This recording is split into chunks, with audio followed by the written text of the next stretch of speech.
El Senado de Alicante Plaza. Le preguntaba Joan Baldoví, a colación de una intervención de Carlos Mazón en la que hacía referencia al presidente de gobierno, sobre la dignidad del presidente de gobierno, que si él tenía dignidad para ser presidente de la Generalitat, ¿no? Y además se lo preguntaba con cierta sorna. Pero la pregunta, o más bien tendría que hacérsela él también, ¿no? Tendrían que hacérsela a nuestros dirigentes si tienen la dignidad suficiente. No solo el presidente de la Generalitat, sino todos. ¿Tiene Joan Baldoví la dignidad suficiente para ser diputado en las Cortes Valencianas? Ya vimos cómo Aitana Mas dijo en una entrevista a un servidor en Alicante Plaza que se avergonzaba de lo que veía en las Cortes Valencianas, y también hacía referencia con ello a sus propios compañeros. Y me hace mucha gracia, el otro día salía un ranking de los líderes políticos en la Comunidad Valenciana, y como no, como siempre, como de costumbre, porque casi nunca aprueban, Joan Baldoví presumía de ser el menos malo, tenía un 4,3 y se congratulaba de ello. Me daría vergüenza, se me caería la cara de vergüenza de felicitarme por algo así. Señor Baldoví, usted suspende también, no sé si sabe, yo soy de letras, pero de números 4,3 es suspenso, sobre 10. Entonces no sé qué celebra usted, y usted tampoco manifiesta tener la dignidad suficiente para estar en las Cortes. Lo digo porque haría autocrítica en esa calificación, y los suyos, con usted a la cabeza, también estoy haciendo referencia a la oposición en general, a excepción de Vox, que yo creo que nunca abandonó el gobierno de Carlos Mazón y siempre estuvo ahí un poco entre bambalinas, porque ayer hablaba precisamente con un cargo del Partido Popular que me preguntaba: ¿has escuchado a Vox alguna manifestación pública sobre lo de la Dana? Sí, parecía que no había pasado nada, ¿no? No hacía ningún tipo. Y cuando hubo una intervención de su portavoz, apretaba más las tuercas al gobierno de Pedro Sánchez que al de Carlos Mazón. Una cosa, desde luego, curiosa.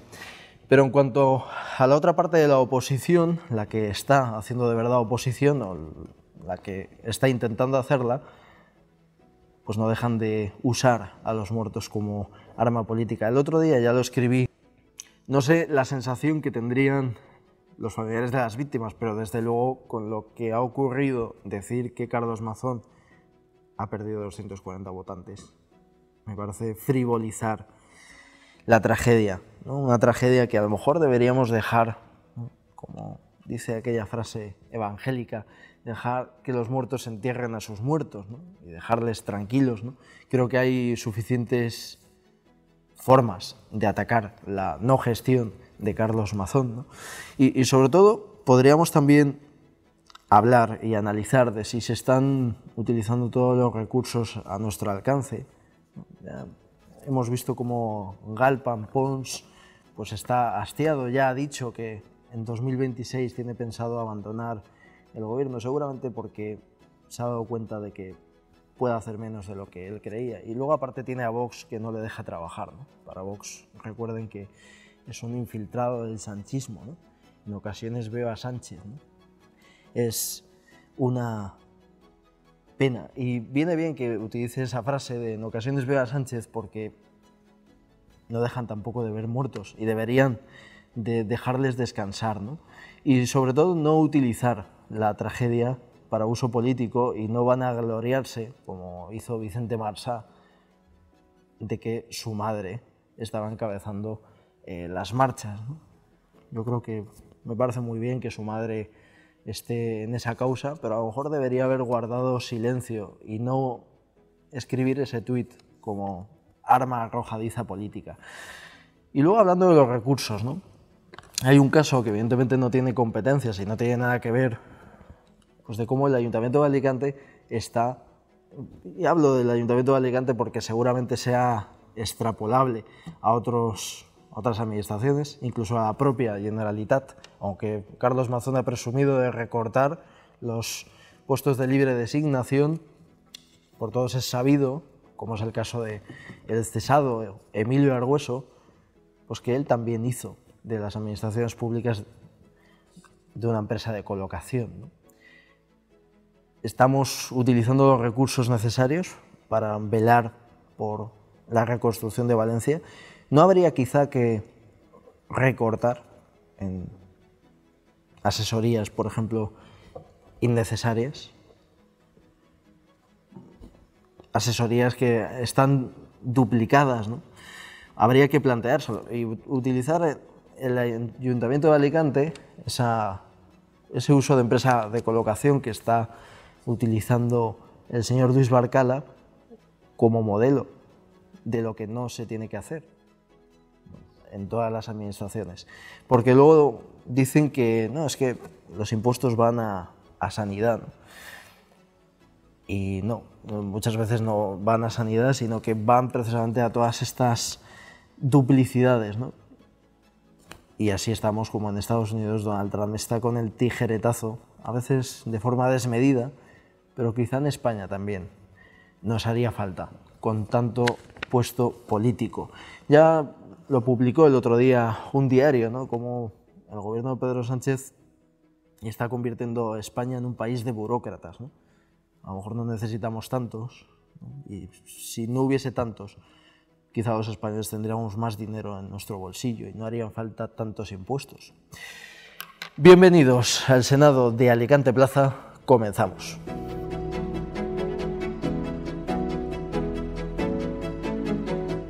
Nos vamos, como siempre, a nuestra librería de cabecera, Pincho & Co, y traemos un libro, pues, interesante, ¿no? Para entender no lo de la Dana, sino también otro uso político. Un uso político que quizá esté justificado, pero como siempre, como ha pasado en la Dana, no se han buscado los límites, ¿no? Me estoy refiriendo al de Madrid, ¿no? A cómo parte de la izquierda está utilizando esos más de 7.000 muertos, cuando ya han pasado 5 años de lo acontecido en los geriátricos de la Comunidad de Madrid, pues para atacar a Isabel Díaz Ayuso, ¿no? Y es que fue una tragedia, aunque algunos pues no intenten pues disimularlo, intenten, como siempre, en este galimatías de competencias que son las autonomías. El caso es que Alberto Reyero, el que fuera consejero por Ciudadanos en asuntos sociales de la Comunidad de Madrid, cuenta en Morirán de forma indigna lo que allí pasó en las residencias. Pero volvemos a lo mismo, la muerte no tiene que usarse como arma política y hay que dejarles descansar.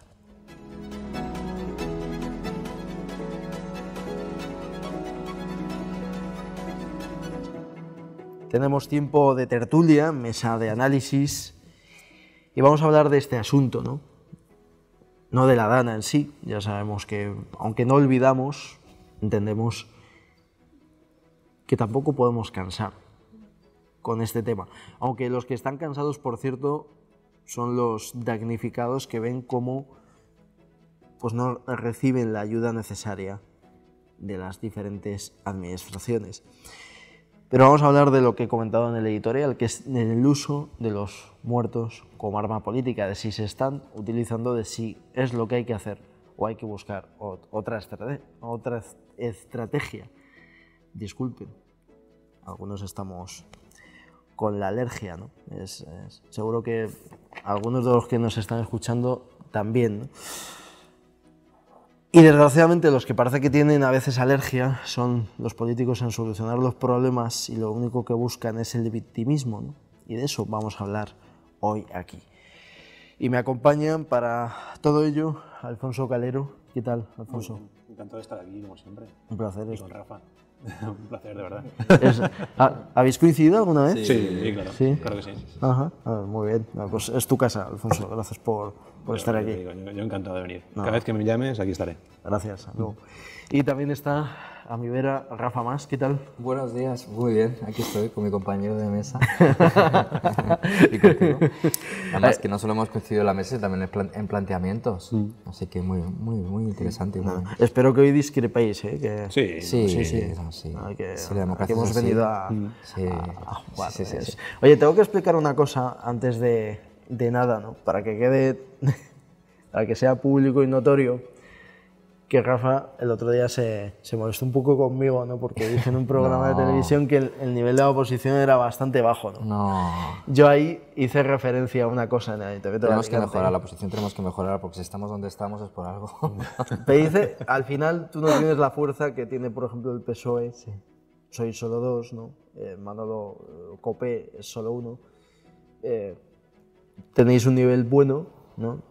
Pero al final, si la líder de la oposición pues, no hace lo que tiene que hacer, ¿no? Pues el nivel es bajo, ¿no?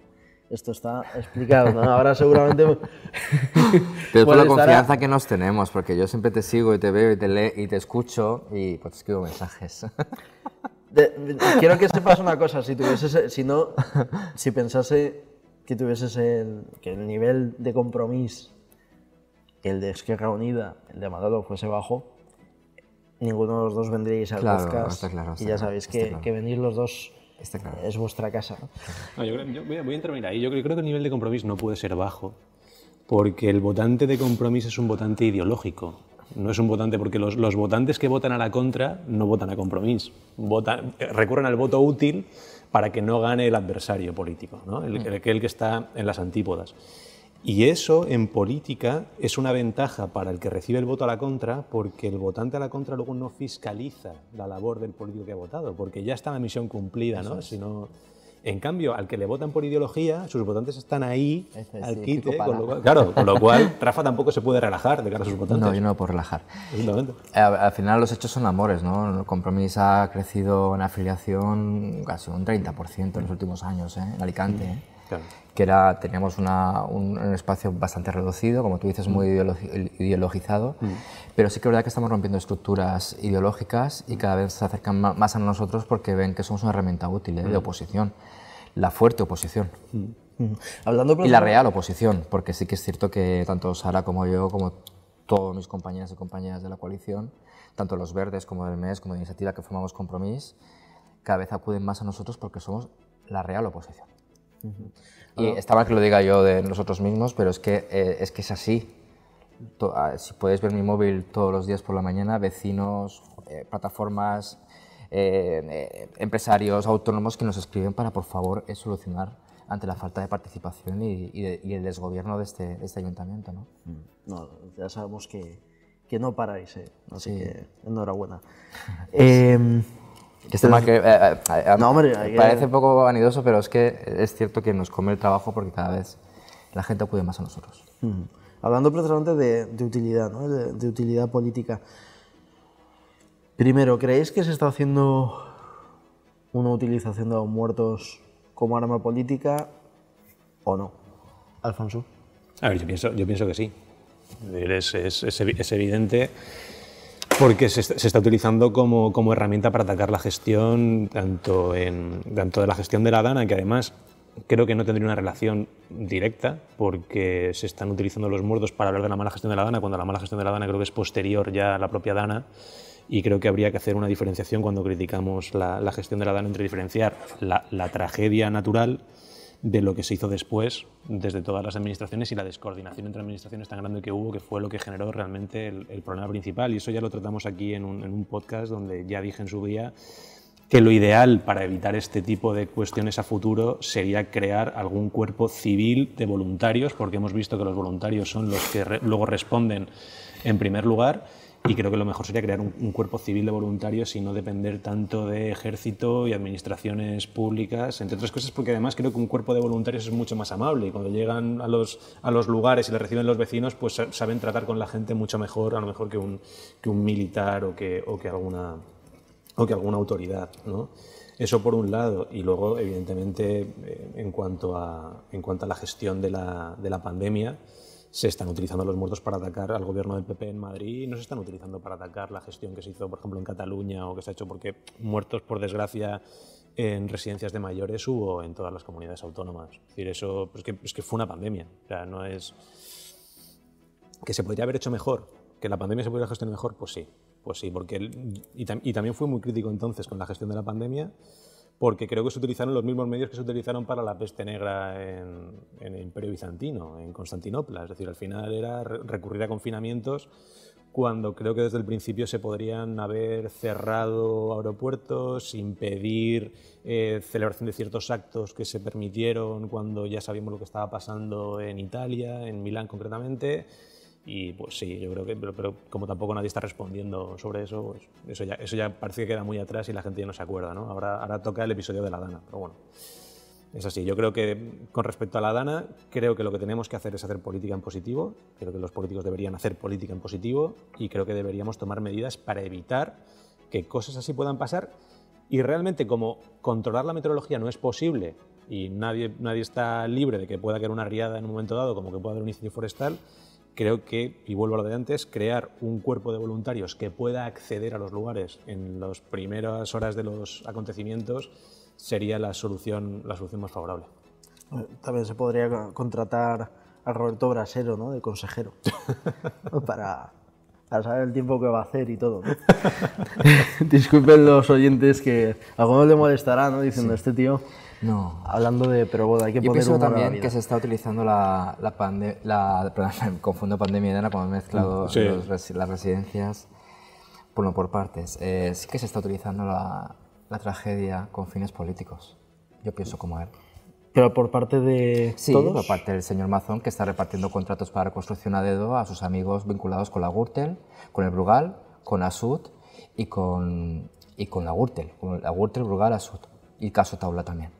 Claro que se está utilizando la pandemia en el momento que Mazón dijo que quería quitar grasa a la administración, que tenía, lo tengo aquí apuntado, que redujo además los asesores a 61 y ahora ya va por 72 y en total en todas las administraciones, Diputaciones y la Generalitat 169. El récord de asesores el señor Mazón. Claro que se está utilizando la tragedia de la Dana cuando casualmente se está pagando casi entre un 30 y un 300% más en los contratos que está pagando el Gobierno de España en la reconstrucción. O, por ejemplo, cuando se está pagando más, un 46% más en el hormigón, que está hinchando, haciendo burbuja al hormigón, a las empresas que también está dando a dedo casi 300 millones de euros más. Es decir, claro que se está utilizando la Dana con intereses políticos, partidistas, otra vez el Partido Popular de siempre. Y tenemos que saber una cosa, el dirigente es el político, entonces hay responsabilidades políticas que hay que dirimir. Y la jueza de Catarrocha, con los pocos recursos, es cierto que se le están ampliando los recursos para que pueda instruir de forma adecuada, ha dicho claramente que la Generalitat era la responsable, ha imputado a la jefa, que es la consellera, ha imputado al secretario autonómico, que recuerdo que llegó al CECOPE el día 30, el secretario autonómico de Emergencias, Argüeso. Y la jueza de Catarrocha ha dicho alto y claro que la Generalitat estaba sobreinformada por todas las estructuras del Estado. Es decir, que el sistema funcionó.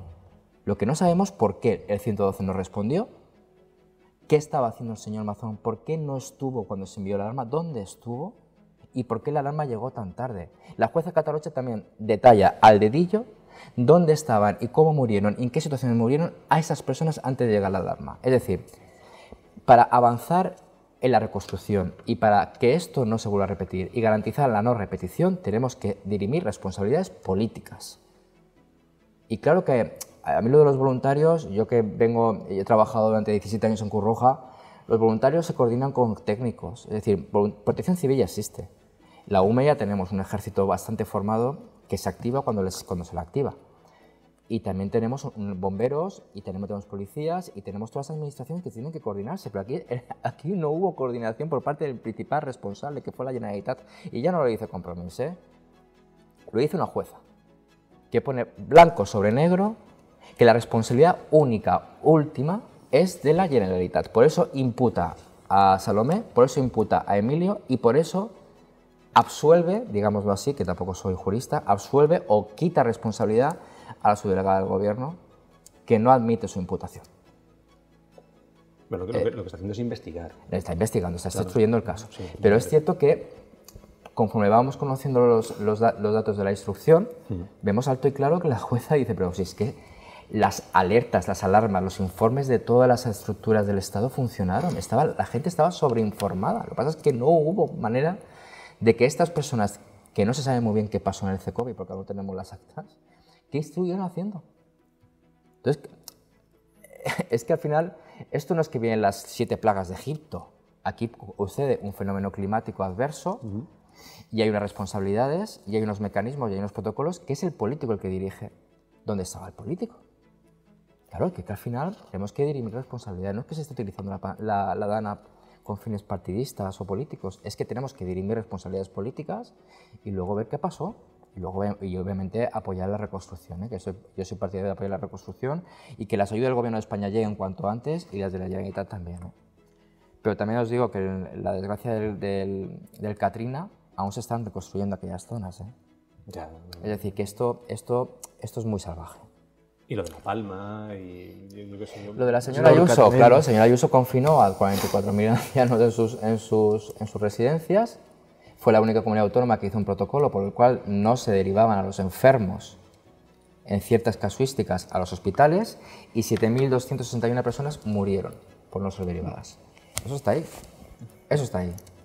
¿Queremos olvidarlo porque agua pasada no? Aquí hay familiares, hay personas que han muerto, hay personas que están solas, que han muerto su marido, sus 2 hijos, han muerto todos. Y obviamente las personas quieren dirimir responsabilidades políticas. Y en eso estamos.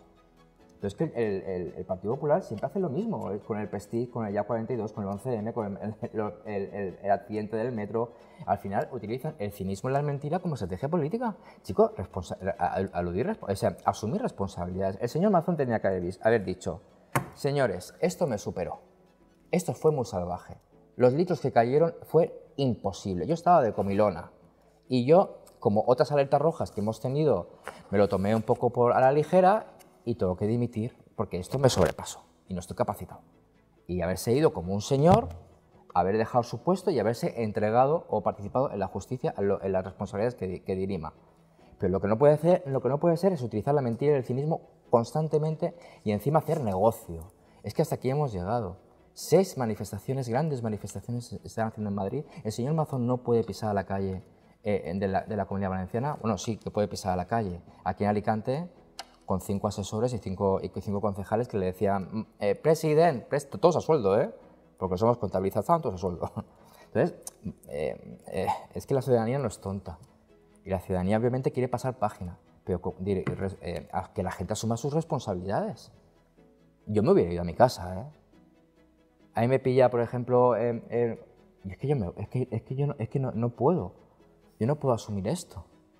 Mira, no me lo tomé en serio, me sobrepasó, no pensaba la magnitud, llegué tarde, llegué mal, la gente me llamaba, no tenía batería, no tenía cobertura, mira, me voy, mira, lo siento mucho. Pero, y no este espectáculo tan lamentable. Se puede criticar lo que he dicho en el editorial, ¿no? Se puede criticar la no gestión de Carlos Mazón sin pasear a los muertos. Es que no se pasea a los muertos, pero ¿cómo no va a estar la gente cabreada cuando las versiones de Mazón han cambiado 7 veces? ¿No creéis que tanta desfachatez, tanto cambio de versión, tanta mentira, no es lo que está encendiendo de verdad el caldo de cultivo? Y la crispación en la calle. ¿No creéis que si ese equipo de gobierno que tuvo que gestionar la mayor tragedia de España y de Europa no hubiera dicho, mira, esto es lo que pasó, nos vamos a nuestra casa? O mira, no me voy a mi casa, pero esto es lo que pasó. Pero tú sabes la cantidad de preguntas, cientos y cientos de preguntas que estamos registrando en el SCORS, que nos hemos tenido que personar en la causa para tener la información, porque no contestan. Entonces, esto es lo que está caldeando el ambiente, no que estemos paseando los muertos. Es que esto debería haberse ya acabado esta guerra hace un mes, o hace 2 meses, hace 3 meses. Dirimir responsabilidades y judicialidad del tema y reconstrucción, pero aquí se está caldeando porque las versiones son tan contrarias y hay tanto cinismo y sobre todo viendo cómo se están repartiendo el pastel, que el acuerdo del Ventorro con Vox, uno de los principales acuerdos con PP y Vox, es repartirse los recursos de la DANA, cuando Vox votó en contra en el Parlamento Español, en el Congreso de Diputados, por las ayudas de la DANA. Entonces, al final la gente pues está cabreada. Voy a formular la pregunta. Perdona que estoy excediéndome en el tiempo. No, hombre, no. Esto no es como el ayuntamiento, ¿sabes? Ya, verdad. No tienes a abarcar ya, ahí pero no con quiero el cronómetro. que mi compañero también tiene que hablar. No te asustes, ¿no? Voy a formularla de otra forma, ¿no? Venga. Ahora te doy la palabra, Alfonso. Si Mazón hubiese dimitido, PSPV y Compromís hubiesen dejado a los muertos tranquilos? Esa es la pregunta. ¿Habrían hecho una oposición pues, con más dignidad? Esa es mi pregunta. Pero es que los muertos, los fallecidos o los muertos evitables y sus familias ya se están asociando, no pertenecen a los partidos políticos. Hay una asociación ya de víctimas que están pidiendo responsabilidades, no solo nosotros, porque al final la sociedad está compuesta por muchos actores. Uno de ellos es el político, pero es un trocito. O sea, los partidos políticos ocupamos un trocito del pastel de la sociedad. Luego está la sociedad, la economía, entonces la sociedad civil, no los partidos, están pidiendo responsabilidades y se están personando la causa y las denuncias están cayendo a casco porro. O sea, no es Compromís y el PSOE. Al final, Diana Morán dijo, apoyamos otro candidato del Partido Popular. Lo dijo ella, y nosotros no, porque nosotros no queremos solo acabar con Mazón como presidente. Acabar políticamente me refiero. Queremos acabar con el Partido Popular, que es el que recortó en emergencias, que es el que niega el cambio climático, el que está intentando volver a construir en zonas inundables, que eso es muy salvaje, Jorge, eso es muy salvaje. Vuelve otra vez el pelotazo urbanístico. Entonces, nosotros no queremos acabar solo con Mazón, queremos acabar con el Partido Popular y su modelo, pero la señora Diana Morán le ofreció a las pocas semanas al Partido Popular que cambiara el presidente y apoyaría. Luego se desdijo. Luego que moción de censura sí, que si elecciones sí, el PSP nos aclara. Nosotros lo tenemos muy claro, acabar con el sistema corrupto del Partido Popular que vuelve otra vez a las administraciones, que volvemos a ser recordados y reconocidos en toda Europa como una comunidad gestionada por corruptos. Y hay que decirlo alto claro, y bueno, también es verdad que es nuestro posicionamiento político, ¿no? Alfonso. Ya no sé Sí, cuál es la pregunta. ¿Tú crees que la pregunta que le he formulado a Rafa, ¿no? ¿Tú crees que si Mazón hubiese dimitido se habría dejado de hacer una oposición tan inhumana, por así decirlo, con los muertos paseándolos, ¿no? Esto es una opinión personal. No, porque hubieran seguido atacando al partido en el gobierno, porque no hubieran, es decir, hubiera dimitido el presidente, pero hubiera cogido el mando a otra persona del PP y hubieran seguido adelante con esa crítica. Pero que también en política es que es lo que digo antes, es decir, como los dos grandes partidos reciben votos de sus votantes a contrario, es decir, no son ideológicos, el votante se conforma con el hecho de que su candidato gane. Entonces el votante no va a fiscalizar la actividad de su partido. Independientemente de que luego Thomas Sowell sí que estableció la diferencia entre cerebros de personas de izquierdas y cerebros de personas de derechas. Las personas de derechas, digamos, que valoran más el resultado, las personas de izquierdas valoran más las intenciones y por lo tanto en partidos de derechas es más probable que haya críticos con el poder porque como valoran el resultado, están programados mentalmente así. Valoramos los resultados y entonces criticamos a los políticos por los resultados, mientras que las personas de izquierdas es más las intenciones. Por eso, aunque el comunismo haya fallado en múltiples países, siempre se sigue valorando como algo positivo, porque, bueno, a ver, hay hambre, pero la intención era buena, ¿no? La razón aquí es que el PSOE lo que quiere es atacar al gobierno del PP porque quiere intentar ganar las elecciones, las próximas elecciones que se convoquen, si se adelantan antes, pues mejor, ¿no? Pero en el plan de Sánchez, por irme más a la política nacional, Sánchez para gobernar España no necesita los votos de los valencianos. Es la pura realidad. Con lo cual, para Sánchez lo bueno desde el punto de vista político es que él va a salir ganando tanto si se consigue tumbar al gobierno de la Comunidad Valenciana como si no. Si el gobierno de la Comunidad Valenciana del PP se hace fuerte porque se apoya en Vox, Sánchez también se va a hacer fuerte porque va a poder seguir alimentando el discurso ese de contra la ultraderecha y por lo tanto va a conseguir más votos a la contra, que es lo que él necesita, porque necesita votantes que luego no fiscalicen lo que él hace en su día a día. Necesita votantes a la contra, con lo cual la estrategia de utilizar a los muertos la va a seguir utilizando y en política, o sea, es que es inevitable que la use. Es absolutamente inevitable, porque la necesita para seguir donde está. Yo sigo repitiendo de que las personas son autónomas, tienen inteligencia y autonomía y libertad. Es decir, los partidos políticos no somos los únicos que estamos pidiendo responsabilidades políticas. Es que las cientos de miles de personas que ya llegan a millones que se han manifestado en las 6 manifestaciones no son todos afiliados a Compromís, ¿eh? Es decir, por mucho que los partidos políticos cambiemos el presidente, hayan elecciones, la gente que se ha perdido al abuelo, a la abuela, al hijo, a la hija, al tío, a la tía, que esto ya no va una cuestión de partido, que lo que ha pasado es muy heavy, ¿eh? Y hasta que no salgamos de la dicotomía del partidismo, aquí hay un malestar ciudadano, que obviamente la izquierda, en este caso, queremos responsabilidades, o al menos Compromís, quiere responsabilidades ante tantos cambios de versiones y saber dónde iba a decir una palabra más sonante, ¿dónde estaba el señor Mazón? ¿Por qué se imputa a la consellera? ¿Por qué se imputa al Argueso?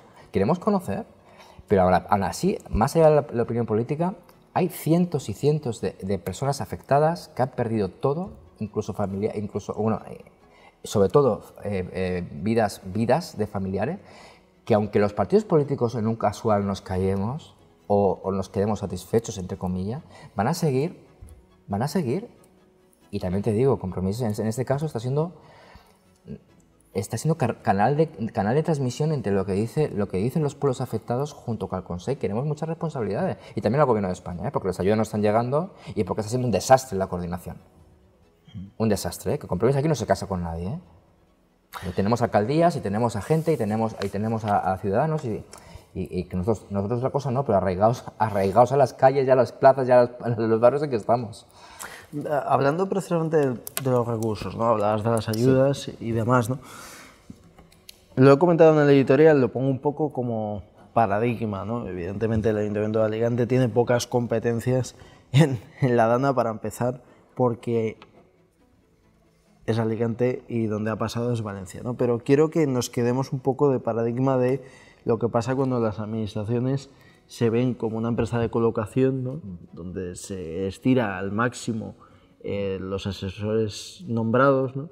Y se utilizan unos recursos que tendrían que estar destinados pues, a el tema, por ejemplo, de las ayudas a la Dana, no en el caso del Ayuntamiento de Alicante, pero por favor que nos sirva como paradigma, ¿no? Lo que tú has dicho, Rafa, de los cargos que nombró Mazón, ¿no? En su momento, como he dicho yo en el editorial, Emilio Argueso. Un 43% y ahora ha superado sus límites, del anterior gobierno incluso. Ajá. Pues la pregunta es, ¿no sería mejor? Pues, estamos viendo con cierto escepticismo, incluso los medios demonizan la decisión de Donald Trump de esta nueva oficina de eficiencia gubernamental, ¿no? El DOGE, gracias. No nos vendría bien en España, es decir, no habríamos avanzado bastante en la gestión de la Dana, en la gestión de la tragedia de la Dana, si se hubiese pues, tomado medidas de eficiencia gubernamental, como por ejemplo se están tomando en Estados Unidos. Totalmente. Es decir, las medidas de recorte de gasto político son absolutamente necesarias. De hecho, y volviendo al discurso anterior, es decir, la gente vota por emociones. Entonces, cuando hablamos de impuestos en España, que casi se paga el 50% de lo que gana cualquier español, la realidad es que te dicen, no, pero ese 50% de impuestos va destinado a sanidad, educación, infraestructuras, pero la realidad es que si tú te coges los presupuestos generales del Estado, que llevan tiempo sin aprobarse, las pensiones es la partida más grande, es absolutamente descomunal. La segunda partida era sanidad y la tercera partida son intereses de la deuda. Es que el Estado español invierte más dinero público en pagar intereses de la deuda pública que en educación. Que sí es verdad que luego el presupuesto en educación está repartido entre las comunidades autónomas. Pero los intereses de la deuda y el gasto en sanidad está ahí. Que esto, como se sigue yendo de madre, a lo mejor los intereses de la deuda superan la partida de sanidad. Entonces, ¿hay que recortar en gasto público? Pues evidentemente, pero no por nada, sino porque no podemos seguir financiándonos eternamente en base a deuda. Y eso es lo que intenta Donald Trump en Estados Unidos, cambiar ese paradigma. Pasar de un déficit comercial a un superávit comercial, porque se está dando cuenta que mantener durante mucho tiempo un déficit comercial, sobre todo en comercio de mercancías, aunque luego ese dato también sea falso o se le puede acusar de no ser un dato cierto, porque Estados Unidos sí que lidera todos los rankings en superávit comercial en comercio de productos financieros, ¿vale? Y ahí es donde compensan las cuentas. Pero realmente un país como Estados Unidos, que tiene un déficit comercial durante muchísimo tiempo, pues va a tener un problema de más paro, menos inversión en industria, y si él quiere reconvertir la industria, pues necesita cambiar el déficit comercial a superávit comercial.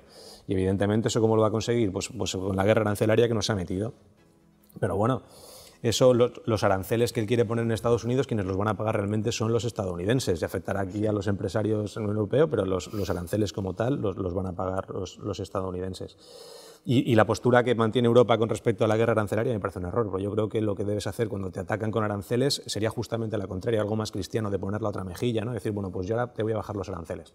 Voy a acabar con tu discurso catastrofista, voy a hacer justo lo contrario, lo que no esperas que haga, que es bajar aranceles para quitarte la excusa esa que estás poniendo, ¿no? de subirlo, para subir los aranceles.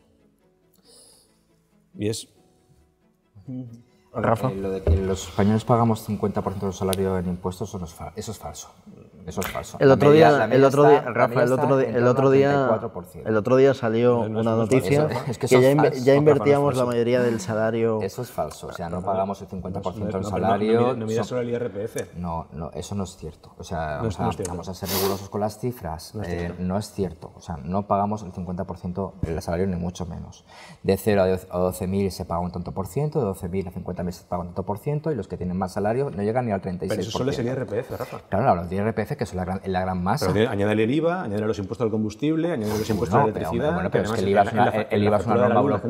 es una norma europea. Los combustibles, claro, evidentemente, el IVA es una norma europea, no tengo una excusa. Europa no te dice qué porcentaje de IVA tienes que comprar. Ya, pero es que no digamos lo que no es. O sea, España no es uno de los países donde más impuestos se paga. Otra cosa es que, digamos, el debate es, ¿los impuestos van realmente hacia donde hace falta o se gestionan bien? Eso es otro debate. Yo soy partidario de que cada impuesto que paguemos se utilice de forma eficiente y eficaz, y sobre todo, ya que tenemos un Estado descentralizado, que las administraciones hagan ciudad, hagan comunidad y hagan Estado y hagan menos partidos. Es decir, ¿vale? Yo soy partidario, ¿eh? Pero vamos a ser un poco, sobre todo, responsables con el tema del pago de impuestos, porque mantenemos un estado de bienestar un poco exiguo, o sea, un poco limitado en comparación a otros países, ¿no? Si ponemos de ejemplo a Donald Trump, ya es su gestión, ¿no? Lo de Elon Musk, que quiere reducir la pobre administración americana, porque es muy pequeña, que somos un país muy liberal, no es Europa. Estados Unidos ya tiene pocos funcionarios en la administración. Pues si quiere recortar a la mitad, esos funcionarios que tienen mucha capacidad técnica se están yendo a la China. Que también es una es un error, ¿no? No solo aranceles, también la masa del trabajo técnica de Estados Unidos se está yendo también, ¿eh? O sea, Donald Trump no da pie con bola. Otra cosa es que hablemos de los asesores, ¿vale? Yo creo que un político, o los políticos, tenemos que estar bien asesorados, porque yo no tengo por qué saber bien de las cosas. ¿Qué le pasó al señor Mazón? Que decidió ponerse un séquito de personas que le grababan el TikTok mientras que se comía una hamburguesa, mientras que se iba a correr. ¡Me voy a correr! Un sorteo para ver la mascleta. Entonces, se rodeó de asesores que eran community managers, en vez de tener asesores que supieran de leyes, de protocolos y de emergencias, sobre todo, ¿no? Claro, yo podría también... Nosotros tenemos un asesor en el grupo municipal. Yo voy a ser claro, tenemos un asesor. ¿Podríamos tener más? Sí. Tenemos lo que tenemos y hemos elegido coger un asesor técnico que nos asesore en lo político, en los protocolos, en el procedimiento y en el reglamento. Otros grupos se han dedicado más a tener asesor, pues que le hagan vídeos, ¿no? Pero el político tiene que tener una capacidad, tiene que estar informado y asesorado de forma que pueda manejar los protocolos, las normas, las ordenanzas, las leyes. Porque si no, el político al final es un títere o es un figurante, que es lo que le pasa al señor Barcala. El señor Barcala, que llegó a un pacto con Vox, ¿no? Que iba a reducir los asesores, iba a reducir el gasto en la política, programa electoral del Partido Popular. El segundo punto, pues nos han encasquetado directores generales con sueldos de 72.000 euros cada uno, elegidos a dedo, han presupuestado 1,5 millones para ampliar estos asesores, que ahora mismo tiene 5, a 12. Una salvajada. Ha agotado también todos los asesores repartiéndose el pastel entre PP y Vox. Porque Vox también, que venían aquí a acabar con los chiringuitos, ¿eh? Chiringuitos en la tauromaquia, chiringuitos en una oficina antiocupa, sin funciones, sin personal, que tiene el presupuesto solo la placa, que ha costado 30 euros, para que la señora Roledios haga la foto con Barcala. Un chiringuito de oficina antiaborto, que ya ha dicho la Consellería que no la va a financiar porque no tiene ningún tipo de competencia. Es de chiringuito, chiringuito, chiringuito, y medio asesor a cambio de un presupuesto de 350 millones de euros. O sea, si el pacto de Ventorro ya fue salvaje, que repartirse la pasta de la reconstrucción de la Dana, lo de Alicante es el pacto del asesor de Sein. O sea, el pacto del Sein es aquí. Es decir, un pacto cutre de medio asesor a cambio de 300 millones de euros, a cambio de subirnos la tasa de basura un 4% más, o 4 veces más, a cambio de hincharnos de zona azul, a cambio de hincharnos de radares, a cambio de empobrecer los servicios públicos porque no están fiscalizando las contratas. Y quiero decirlo aquí y aprovechar aquí porque es un discurso que vamos a empezar ya a dejar claro. En Alicante no gobierna el señor Barcala, aquí gobiernan las contratas. Y el señor Barcala está al servicio de las contratas. Al otro día se levantó la contrata de transporte urbano diciendo que va a recortar en 6 autobuses. ¿Quién decidió? El concejal no, ha decidido la contrata. Los informes de limpieza se lo hace el señor Villar, la contrata de limpieza. Así tiene a los trabajadores de limpieza en punto de la huelga, a los bomberos a punto de la huelga, a los policías a punto de la huelga, porque claro, basta ya. Entonces, ¿recursos para los asesores para que estemos bien asesorados? Sí. Que es un gasto que creo que es potente para que yo pueda hacer mi trabajo bien. ¿Utilizar esos recursos mal? No. Y sobre todo, el dinero de los alicantinos y el dinero de los valencianos que tienen que ir para lo que tiene que ir. Porque es que luego pasa lo que pasa, que te viene una catástrofe y a ver quién está al mando del barco. Nadie, el tiktoker. Es un problema. Viene bien, Rafa, lo que has dicho de... A mí me gusta la eficiencia de las cosas, ¿eh? Porque aparte yo vengo del mundo del trabajo y ya sabéis que vengo del mundo laboral y a mí se me exigía que cada hora trabajada sea productiva. Y si no producía, me llamaba la atención y me habría una sanción. Entonces yo creo que cada hora trabajada, cada impuesto de los alicantinos, cada recurso de la administración tiene que ser eficiente y eficaz, porque si no empiezan los discursos populistas contra los políticos, contra el sistema, y está pasando lo que está pasando. Viene... Hay muchos temas muy interesantes. Sí. El primero, estoy de acuerdo contigo en cuanto a que los asesores deberían dedicarse a asesorar. Sí. Y me viene a la cabeza unas declaraciones de Sonia Castedo, que tuvo un momento de lucidez y dijo la verdad en un pleno del ayuntamiento cuando le estaban criticando por el tema de los asesores. Que ficharan, ¿no? Y dijo, no, y dijo aquello de que ustedes no se acuerdan a la oposición, ustedes no se acuerdan, pero ustedes también han sido asesores porque al final todo el mundo tiene derecho a intentar entrar. Es como si los asesores fueran una cantera para la política y entonces el asesor es el que va a suceder al político el día de mañana y no una persona versada, instruida para asesorar en una determinada materia. Ahí dijo la verdad. Es decir, en política el problema es que se utilizan los asesores como cantera de la política. No, voy a cogerte un poco, perdona que te interrumpa. Hay dos opciones, o elegir un asesor que sea técnico o elegir a exbellezas del FOC. Sí. Este minuto me va a llover de hostias, y perdona que me entere, pero es que hay dos opciones. El alcalde puede rodearse o de personal de la fiesta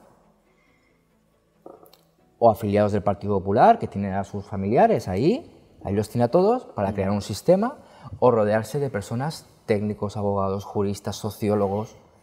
Coño, porque es que hay que analizar la situación real de la ciudad. Porque hay que hacer ciudad, no hay que hacer partido, hay que hacer ciudad. Entonces, aquí tenemos un problema, que el político no está haciendo ciudad, no está haciendo barrio, está haciendo partido. Perdona que te interrumpa. No. Y luego, respecto a la gestión pública, la gestión pública, por desgracia, no puede ser ni eficaz ni eficiente. Porque si un servicio público es eficaz, ¿vale? Un ejemplo que ponía Miguel Ancho Bastos, por ejemplo. Si de repente el Ayuntamiento de Alicante dice yo voy a hacer galletas con dinero público, no sabe cuántas galletas tiene que hacer porque tiene un problema de cálculo económico, empieza a comprar un montón de mantequilla, un montón de harina, un montón de tal, suben los precios de todos los demás, que al final al panadero le cuesta más hacer el pan, ¿no? Afecta al resto de sectores. ¿Por qué? Porque la eficacia de un servicio público deviene necesariamente en la ineficacia, muchas veces, de otro servicio público. Y es una desgracia, ¿no? Y luego, con el tema de la eficiencia, los servicios públicos no pueden ser eficientes por un problema de cálculo económico. Porque como no se está llevando a cabo ese servicio con un dinero que haya ganado la persona que gestiona ese servicio público, hay 4 formas de gastar el dinero. La primera es cuando te gastas en un tercero el dinero que tú has ganado. Y esa es la forma más eficiente de gastar. Es cuando se le hace un regalo a una persona. Como la persona que gasta el dinero no disfruta de esos bienes, entonces mira mucho cada euro que se va a gastar. La segunda manera es cuando te gastas en ti mismo el dinero que tú has ganado. Como tú sí que vas a disfrutar de los beneficios del dinero que te estás gastando, con ello eres ya un poco más, digamos, espléndido a la hora de gastar. La tercera forma es cuando te gastas en ti el dinero que ha ganado un tercero, es cuando te invitan. Está todo pagado, ¿no? Ahí la gente ya, digamos que, como no tiene que soportar el coste de lo que está disfrutando, pues ya somos mucho más espléndidos. Y la cuarta, que es la forma en la que se gestiona lo público, es cuando alguien se gasta en un tercero el dinero que ha ganado un tercero. Entonces, como no está sufriendo los costes de esa gestión, y muchas veces luego tampoco hay responsabilidades políticas acordes, pues ¿qué pasa? Que los servicios públicos al final devienen en ineficientes. Hay otro ejemplo que me gusta mucho para esto, que es jugar al póker. Si alguno de vosotros ha jugado al póker, sabrá que no es lo mismo jugar al póker cuando no te juegas el dinero, que juegas más a lo loco, por otras cosas, que cuando estás apostando. Cuando estás apostando, como es tu dinero el que puedes perder, pues juegas de otra manera, muy diferente. Entonces, hay una clara diferencia en ese sentido entre la gestión pública y la gestión privada. El problema de la gestión pública es que es pública y incurre en un problema de cálculo económico. ¿Qué deberíamos hacer para que la gestión pública pudiera ser más eficiente, teniendo en cuenta que desde el punto de vista teórico no puede ser eficiente? Y voy a poner un ejemplo muy bestia, que me van a llover también de hostias, pero si pudiéramos viajar en el tiempo a la Alemania de 1941 y le preguntáramos a un nazi si el proyecto T4 de exterminio de los judíos es eficiente, te dirá que sí. Y si le preguntas al judío que está entrando por la puerta de ese campo de exterminio, te dirá que no. Bueno, porque la eficiencia también tiene un componente subjetivo muy grande.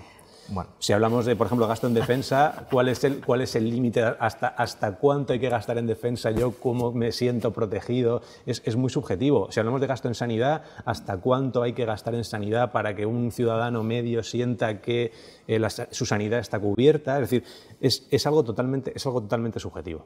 Sí, daría... Bueno, yo pienso radicalmente distinto. Sí, 30 sí, segundos. el dinero que se invierte en los centros de mayores es productivo, es eficaz en lo económico, no es eficaz en lo social. Cada euro se revierte en la sociedad porque evita que ese centro de mayor, esa mujer del tercero B, no esté sola. Eso tiene un valor de eficiencia social bestial. El servicio público, claro que es eficiente cuando se gestiona bien. Y no solo eficiente económicamente. Las empresas públicas, me voy a ir a Málaga, acabo de ver los datos. Las empresas públicas de Málaga, todas con beneficio y con superávit, que revierte luego en la sociedad. Es decir, yo entiendo tu postura, Alfonso, porque la gestión es tan mala en el Ayuntamiento de Alicante que no funciona ningún servicio público. Y los que pagamos impuestos, como tú, como yo, como Jorge, nos da rabia que pagamos impuestos para nada. El IAE, el IBI, el VADO, el basura, ¿para nada? ¿Para qué? La basura es 4 veces más y más sucia. Obviamente nos cabrea, pero sí que hay modelos eficientes de administraciones que lo hacen bien y que cada euro público se revierte en la sociedad y eso a la vez se revierte en la propia sociedad, en el beneficio y la eficiencia social.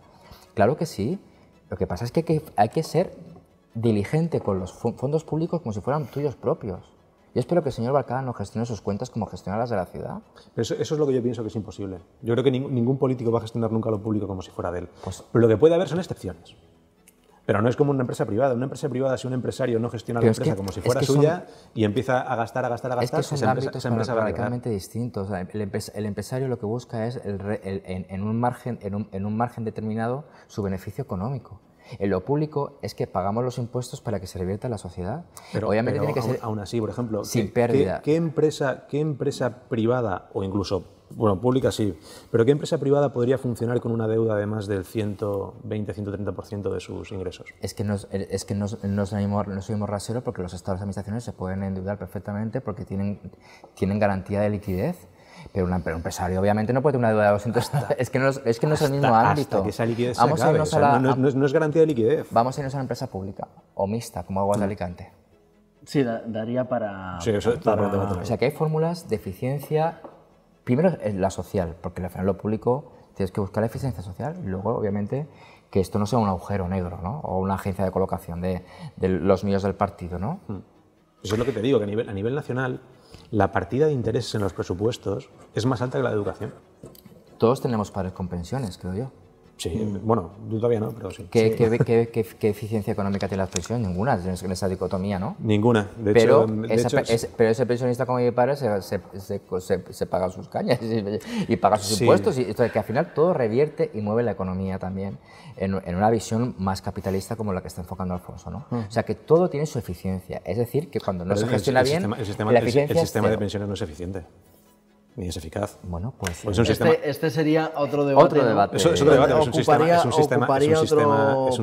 reparto, interesante es un sistema de tratarlo. reparto que nos lleva a un endeudamiento constante y cuando los boomers se jubilen Bueno. va a haber un problema. Además se jubilan con las pensiones más altas, tasa de sustitución muy alta. Es la mayor herramienta de igualdad y de oportunidad Sí, que tenemos ahí sí que junto habría un con la modelo de sanidad gestión, pública. pero ahí sí que habría un modelo de gestión más eficiente, tipo sistema de pensiones noruego, el danés, hay modelos Bueno, más. que podamos discutir sobre el sistema, sí. Sería ese. Pero no sobre... Lo pero no discutiremos sobre en otro. Eso sí que es una bomba de relojería que nos va a No, es que si no, nos ocupa una hora entera hablando de pensiones que da todavía incluso más. Es un tiempo, y ya sabéis, hablabas tú de agujeros negros, ¿no? Pues el tiempo, desgraciadamente, es un agujero negro que todo lo condiciona, ¿no? Y nuestro tiempo ya se ha terminado, ¿no? Pero lo bueno es que podemos discutir de modelos y... Totalmente. Es que estoy seguro de que podemos llegar a un Hombre, por entendimiento, supuesto. común. Es que esto es mucho más interesante que hablar con los convencidos. Ya. Jorge, pues Hombre, yo te agradezco hombre, esto. es que es muy Porque interesante. no siempre hablo con Alfonso. Hombre, además yo traigo a gente buena, por eso cuando te dije eso de 12TV, vamos, si no ¿Sabes? pensase que hacéis una buena labor, no estarías aquí. Así Sobre que, todo nos dedicamos a hacer ciudad, que es lo importante, y menos partido. que así sea. Pues chicos, me sabe mal, estaríamos 2 horas más hablando de pensiones, ¿no? Un podcast como Jordi Wild, ¿no? La gente... 3 horas. Como Fidel Castro, aquí 3 horas con... Pues ha sido un placer, ¿eh? Igualmente. Gracias, Alfonso. Y sobre todo hablar con alguien que piensa distinto a mí, porque eso Hombre, eso enriquece siempre. No, si no tiene gracia, ¿no? No, evidentemente. Es así. Un abrazo muy grande, Un abrazo amigo. también. Gracias. Gracias, Rafa. Ha sido un placer. Alfonso. Un gran abrazo. Y a los técnicos también, que siempre nos olvidamos de ellos, Total. pero si no fueran por ellos, con los trabajadores de la casa, no podríamos hacer estas maravillas. No podríamos, no, totalmente, es así. Oye, estaba pensando antes de terminar, lo que decías de las carreritas, ¿no? De Carlos Mazón, hay que ver con lo que ha entrenado corriendo y cuando se le exigió que llegase a tiempo, no salió corriendo, ¿eh? Ese entrenamiento creo que tiene que mejorarlo, ¿eh? ¿Verdad? Pero no podía evitarlo. Nada, eso. Lo dicho, gracias a ambos y un abrazo también a los técnicos. Gracias a ustedes por escucharnos. Sean buenos, sean felices. Y bueno, si quieren hacer la operación bikini y correr como hace Carlos Mazón, no utilicen su método, que ya saben que no consigue lograr los objetivos de llegar a tiempo al CECOPI en este caso. Un abrazo muy grande, sean felices.